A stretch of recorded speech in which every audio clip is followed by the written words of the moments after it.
저는 오늘 말씀을 시작하면서 이 비교에 대한 글귀를 두 사람의 글귀를 말하려고 합니다. 첫 번째 사람은 세르반테스입니다. 제가 읽어보겠습니다. 모든 비교는 나쁜 것이다. 따라서 결코 사람들까지 비교해서는 안 된다. 또 김단순 씨도 이분이 참 글을 잘 쓰는 분이신데요. 그분이 이런 말을 했어요. 남들과 비교하지 마라. 내가 비교할 것은 어제의 나, 오늘의 나 두 가지뿐이다. 이런 말을 했습니다. 왜 서두에 제가 이런 비교에 대한 얘기를 할까요? 근데 참 재밌는 것은 비교 없이 살아가는 사람들이 없어요. 다들 비교하고, 저도 비교하고, 여러분도 비교하고, 우리 교회보다 더 큰 교회, 우리 교회보다 작은 교회. 만약에 교회가 더 크면 괜히 기죽고, 교회가 좀 크면은 괜히 작으면 또 내가 우쭐대고, 우리는 다 이런 비교 속에 살아가고 있다라는 것입니다. 그래서 오늘 말씀 제목은 비교하지 마라. 나에게 주어진 경주를 하라. 이런 뜻이에요. 왜 제가 이런 제목을 잡은 내용이에요. 여기 이 연문 내용이 바로 뭐냐면 이 비교에 대한 내용이에요. 여기 등장하는 인물이 베드로입니다. 큰 믿음 좋은 베드로. 근데 이 베드로가 시리에 빠져 있습니다. 이유는 십자가를 달리신 예수님이 돌아가시는 모습을 보고 나서 시리에 빠지죠. 그런데 주님이 요한복음 21장에 나타나서 용기를 준 거예요. 힘을 내라. 그러면 이제 힘만 내면 되는데 이 베드로의 마음속에 두 글자가 있었어요. 두 단어가 있었어요. 두 글자가 있었어요. 비교.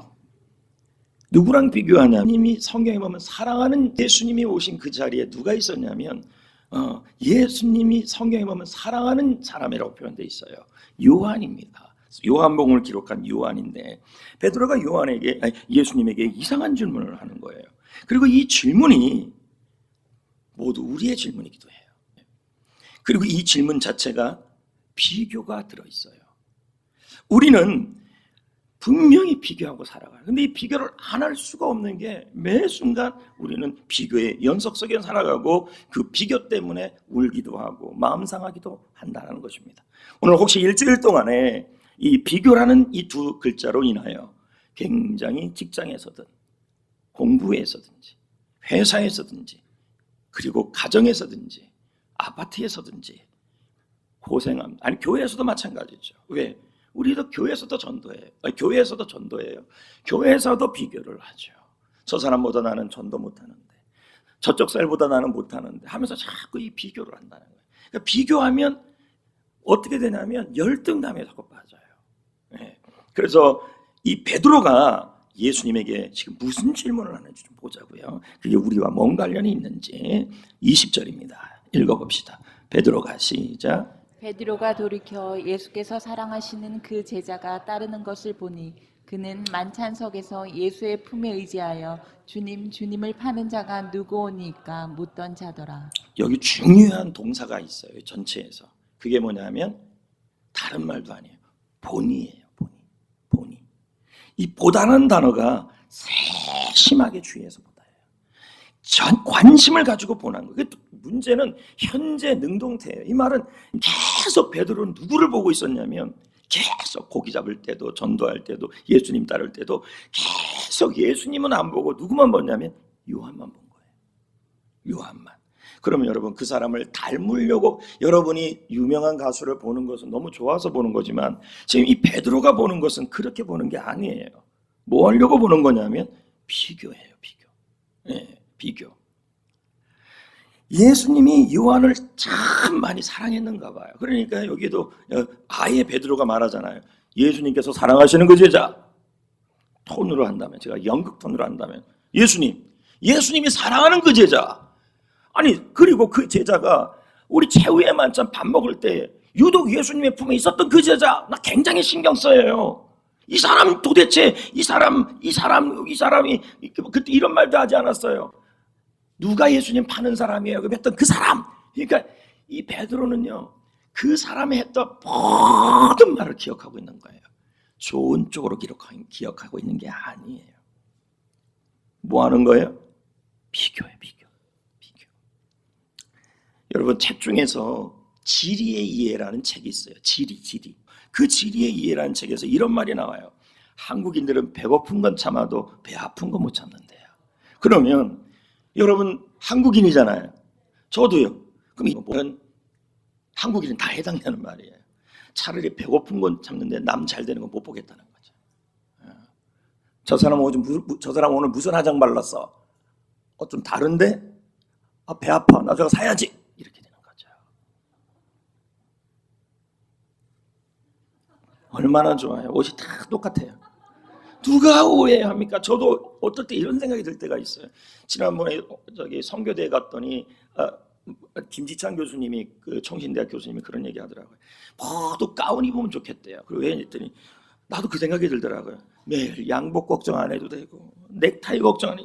얘는 주일날만 다는데 이거 다 달아서 나도 산 거예요. 이거 무슨 이 고민 안 해도 되고 그냥 1년 360일 시꺼먼 것만 입으면 얼마나 좋을까. 그 생각을 문득 했어요. 여러분 우리 모두 비교 속에 살고 있습니다. 난 아니더라도 잘 보세요. 학생들은 성적 비교합니다. 몇 등이야? 너 몇 등이야? 이거 비교죠. 또 주부들은 옆집에 있는 아줌마랑 자꾸 비교하고 오늘 몇 킬로야? 저는 김종국하고 비교합니다. 그 배와 나의 배를, 그쪽은 식스팩, 나는 그냥 배. 자꾸 비교하고, 또 어떤 분은 재산을 비교하고, 외모를 비교하고, 능력을 비교하고, 권력을 비교하고, 지위를 비교하고, 남편을 비교하고, 배우자를 비교하고, 이 비교 속에 살아가요. 근데 여러분, 이 비교를 안 하고 살 수는 없지만 이 비교가 우리 인생에 도움이 안 된다는 게 문제예요. 그래서 여러분, 동양 철학자 노자는 제가 설교하다가 이제 철학자 얘기를 해서 죄송한데 좋은 말을 했기 때문에 이런 말을 했어요. 당신에게 주어진 소중한 시간을 다른 사람을 비교하는 일로 할 뿐이다. 하지 마라. 예? 다른 사람을 부러워하는 것은 자신을 초라하게 할 뿐이다. 당신 인생에 아무 도움이 안 된다. 백해무익하다. 비교라는 거죠. 제가 질문을 하나 해볼게요. 성경에서 비교하다가 인생 망한 사람이 있어요. 대표적인 사람. 다음은 사로 시작해요. 다음은 울로 끝나요. 사울입니다. 여러분, 이 사울이라는 사람은 평생을 비교하다가 망했어요. 근데 사울이 항상 비교만 했던 건 아니에요. 언제부터 일이 시작됐냐면 다윗이 골리앗이라는 인물을 물리친 이후부터예요. 근데 그것도 괜찮아요. 근데 문제는 백성들이었어요. 백성들이 노래를 불렀어요. 사울이 죽인 자는 1000명이고 다윗이 죽인 자는 10,000명이다. 이러니까 사울이 이걸 들을 때 마음이 어때요? 상하죠. 그래서 이때부터 사울은 평생을 평생을 뭐 하냐면 세심하게 주의를 가지고 관심을 갖고 현재 능동태로 다윗만 보고 살아요. 평생 다윗이 좋아서 보는 게 아니고 다윗을 닮고 싶어서 보는 게 아니라 다윗과 비교하려고 보는 거죠. 계속 평생을 그렇게 살아요. 근데 여러분, 이 사울에게 어떤 일이 일어났냐면요, 비교하면서 사울에게 일어난 일들이 성경에 나와요. 사무엘상 17장 18장부터 나와요. 그게 뭐냐면 하나님의 영이 떠나갔다. 비교하기 시작했을 때. 둘째, 악한 영이 번뇌케 하기 시작했다. 셋째, 사람들이 떠나갔다. 사람이 옆에 없어요. 그때부터 사울이 사람들에게 뭘 주기 시작하냐면 아픔을 주기 시작해요. 그리고 평생을 다윗을 죽이려고 살아요. 그의 인생에 다윗과 비교하면서 살아갔는데 그의 인생은 결국은 망해버렸죠. 물론 다 사울의 삶이 이 비교 때문에 망한 건 아니더라도 비교는 사울의 인생에 굉장히 나쁜 영향을 미쳤다는 거죠. 그래서 행복 심리학자 소나 로보머스키는 말하기를 비교는 불행의 씨앗이다. 비교하기 시작하면, 비교 안 할 수는 없는데 비교를 하기 시작하면 그때부터 뭐합니까? 불행의 씨앗. 그러니까 성경에도 보면 최초의 아담이 하와가 했던 것도 뭐냐면 교만이라 그러지만 비교입니다. 왜? 하나님 같이 되고 싶은 거죠. 하나님과 자기를 비교한 거죠. 비교가 망친 거예요. 그래서 일본의 심리학자 가토 다이조는 이 비교에 대해서 말을 합니다. 자, 다 같이 읽어볼까요? 시작. 비교는 에너지를 소모하게 한다. 다른 사람을 신경 쓰느라 괜한 에너지를 쓴다. 그래서 초조해진다. 인간관계도 안 풀린다. 일의 능률도 떨어진다. 번아웃이 온다. 탈진이 온다. 특히 직장 생활 하시는 분들은 직장 생활을 하다가 이제 자기 동료나 또 같이 입사한 사람이나 또 나보다 위에 있는 사람이나 후배가 있는데 나보다 더 잘하면 자꾸만 그 사람, 자기 일도 있는데 그 사람 신경이 쓰이는 거예요. 그 사람이 혹시 커피 한 잔 더 줬나, 상사한테 그거 신경 쓰고, 리포트는 잘 냈나, 보고서는 잘 냈나 하면서 초조해하고, 그러다 보니 그 사람 신경 쓰다 보니까 자꾸 인간관계가 안 되고 일의 능률은 떨어지고, 우리는 그렇게 산다는 거예요. 근데 너무 이 비교가 힘들다는 거죠. 그래서 예수님은 우리 보고 비교하지 말라고 지금 말합니다. 특히 베드로한테 신경 꺼라. 그 직장에 있는 입사 동기가 잘 되든, 옆집에 있는 배우자가, 그리고 학생이, 또 회사가, 또 나의 동료가, 또 우리 교회에서 신앙생활하는 게, 그 사람이 뭘 하든 간에 제발 좀 상관하지 말아라. 신경을 쓰지 말아라. 신앙생활 하는데 자꾸 눈치 보고 하지 말아라. 그걸 지금 23절에 예수님이 말해요. 자, 읽어볼까요? 오늘 말씀을 잘 들어서 여러분 마음에 자유가 생기셔야 돼요. 할렐루야. 23절 읽어봅시다. 시작. 내가 올 때까지 그를 머물게 하고자 할지라도 내게 무슨 상관이냐? 뭔 하시니 상관이냐예요. 네가 요한과 내가 요한에게 뭔 일을 해주든지, 요한이 인생이 어떻게 되든지, 잘 되든지 못 되든지 비교하지 말아라. 뭔 상관이냐? 신경 쓰지 말아라. 그래서 D.S. 카슨 목사가 이 부분을 주석서에서 설명하기로, 예수님은 베드로에게 비교하는 일은 그의 일이 아니라고 말하고 있다 라는 것이죠. 우리도 그렇잖아요. 봉사하다가 비교해요. 저 사람은 참 봉사도 잘하네. 우리 집을 보니까, 나는 보니까 봉사하러 한번 가는 건 생명 걸고 순교하는 마음으로 와야 되는데 너무 부러워. 그래서 그 유명한 말이 있어요. 부러워하면 진다. 이런 말도 있는 거 아니겠습니까? 믿음 생활하는데, 공부하는데, 대화하는데, 일할 때도 자꾸 비교하고, 나보다 기도 더 많이 하는데, 실력은 나보다 더 나은데, 능력이 있는 사람인데 볼 때는 자꾸만 신경이 쓰이고, 셀 리더는 셀원들을 비교하고, 셀 리더는 셀들을 비교하고, 교회 와서는 또 이럽니다. 저 사람은 맨날 인기도 좋네. 참 부러워. 막 이러고 있다는 거죠. 근데 주님은 말씀하시는 것입니다. 신경 쓰지 말아라. 비교하지 말아라. 신경을 내려놔라. 그 간섭을 하지 말아라. 그 사람이 어떻게 되든, 그 사람이 나보다 뛰어나든 안 뛰어나든 상관하지 말아라. 얼마 전에 어떤 목사님하고 대화하다가 그런 얘기를 하더라고요. 목회자에게서 정말 버려야 될 것 중에 하나가 바로 비교의식이다.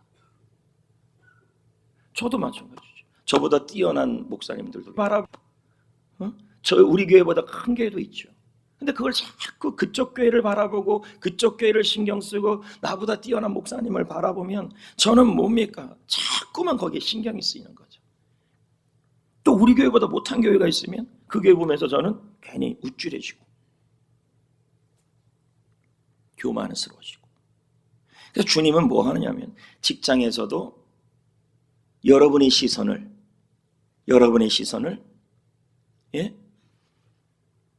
비교하는 그 사람에게 두지 말고 주님을 바라보고 나에게 하나님이 주신 경주를 하면 돼요. 자, 그래서 베드로에게 그 말을 하잖아요. 주님이. 자, 보자고요. 19절 시작. 이 말씀을 하시고 베드로에게 이르시되 나를 따르라. 무슨 말이에요? 예? 박대영 목사님의 요한복음 주석에 보니까요, 이 19절을 해석을 해요. 주님은 말씀하신다. 베드로야, 네가 관심을 둘 문제가 아니다. 너는 비교할 문제가 아니다. 어떻게 될지는 내가 알아서 할 거다. 너는 괜히 내일까지 신경 쓰지 말고 너에게는 의무가 하나밖에 없다. 나를 따르라. 나에게 너의 경주를 해라. 주님을 바라보며 자신에게 주어진 경주를 하라는 겁니다. 그래서 하나님은 여러분 다른 사람과 비교해서 우리를 평가하지 않아요. 하나님은 보세요, 여러분. 예수님께서 1달란트, 2달란트, 5달란트를 이게 주어졌을 때 그 달란트가 몇 개냐로 가지고 비교하며 평가하지 않으셔요. 각자에게 주어진 경주를 얼마나 했느냐. 그래서 2달란트 사람이 5달란트와 비교하고, 그리고 1달란트 받은 사람과 비교하여서, 그래서 자신의 경주를 못하고 비교하다가 주어진 경주를 못하는 게 아니라 2달란트 받든 5달란트 받든 1달란트 받든 주인을 바라보고, 그리고 나에게 주어진 그 경주를 어떻게 하는지를 보고 주님이 마태복음 25장에 평가하시더라는 거예요. 아멘.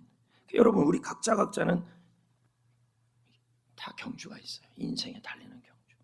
부모님은 부모로서의 경주가 있고, 자녀는 자녀로의 경주가 있고, 사업하시는 분들은 사업의 경주가 있고, 직장 다니는 분들은 직장에서 자기의 경주가 있습니다. 그 경주를 할 때 꼭 사울이 나타나고 계속 나타나요. 그러니까 뭡니까? 그 사람들에게 블레포 관심을 두지 말고 신경 끄고 뭐예요? 주님을, 나의 시선을 주님께 돌리고 나에게 주어진 경주에 집중하시라는 거예요. 그래서 신신의 씨가 불렀잖아요. 세상은 요지경대로 살, 잘난 사람은 잘난 대로, 못난 사람은 못난 대로 내버두라는 거죠. 여러분, 지금 있는 자리가 남들과 비교해서 자꾸 비교가 됩니까? 다른 사람과 비교해서 내가 자꾸 부족하다고 느껴집니까? 이건 직장 생활하는 분들이 많이 느끼는 걸 겁니다. 특히 여러분, 중년 여러분, 요즘 이런 말 하지 않습니까? 나도 전화일 때 잘 나갔는데, 난 전화일 때 돌을 씹어도 소화했는데, 그런 말 한 적 있어요, 없어요? 있죠. 내가 전화일 때 그냥 보기만 해도 다 해왔는데 사실 안 해온, 못 해왔는데 자꾸 그런 말을 해요. 그건 뭐예요? 젊은이들과 비교하는 거죠. 목사님이나 잘하세요. 그래, 저도 지금 이제 회개하는 거죠. 나도 정성이 청년 나이 때 날았는데. 근데 아브라함도 그랬다는 거죠. 조카 롯은 아주 좋은 땅을 차지해요. 근데 자기가 있는 이런 뭐냐 이렇게 설명하면 돼. 조카 롯이 땅을 샀는데 평당 1억이에요. 너무 배가 아플 수 있죠. 자기가 있는 곳에, 자, 롯이 간 곳은 소돔이에요. 거기는 문명이 발달했어요. 지금 우리로 말한다면, 이 용리로 말한다면 수지와 한수비예요. 그러니까 이게 자꾸만 이제 위축되는 거예요. 아브라함도요. 그러니까 그리고 자기 처지를 보니까 여기 좀 손주 키우시는 할머니 할아버지들 계실 텐데, 아유, 나는 맨날 손주 키우려고 애 낳나 애 보나, 자꾸만 다른 할머니 할아버지 보니까 노인대학에도 나오고 대학도 다니고, 근데 나는 맨날 애나 보고 있네. 아이고 내 신세 하면서 비교하면요 끝나는 거죠. 이양 애 볼고 나에게 주어진 경주를 하면서, 말이 좀 그렇지만 최선을 다하셔야 된다는 거죠. 근데 이제 하나님이 말씀하는 거예요. 롯과 비교하지 말아라. 내가 지금 밤에 10시만 넘으면 캄캄한 성전에 산다고 비교하지 말아라. 여러분, 성전 10시에 캄캄하지 않아요. 성전교회 LED가 아주 밝습니다. 네. 그곳에서 꿈을 꿔라.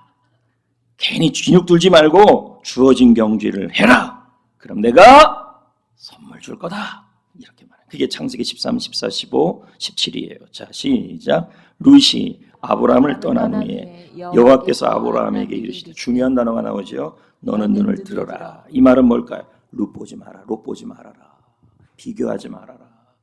그리고 소돔 보지 말아라. 문명 좋은 거 보지 말아라. 너 있는 곳에서 밖에 안 하는 땅이 있는 자리가 사람이 떠난 자리든 광야의 자리든 평당 10원밖에 안 하는 땅이든 내가 있는 사업장에서, 내가 있는 교회에서, 내가 있는 셀에서, 내가 있는 가정에서 북, 남, 동, 서를 바라봐라.